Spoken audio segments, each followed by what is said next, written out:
Rasmi Simba Sport Club ni mabingwa wa Muungano Cup 2026.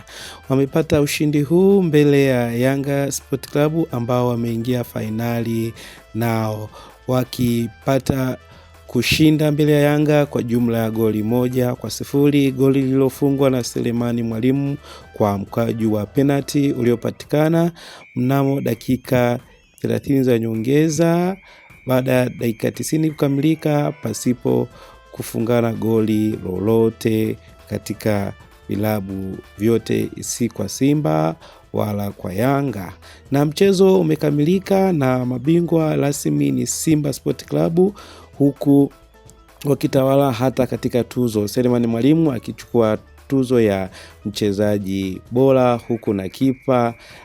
huku na kipa Hussein Abeli akichukua tuzo ya kipa bora, na wachezaji wengine ambao wameingia katika kutoa tuzo hizi. Je, umepokeaje matokeo haya na ushindi huu? Tuandikie maoni yako kwenye comment section na furaha ulionayo baada ya ushindi huu na Simba kukataa unyonge tena mbele ya Yanga Sport Club.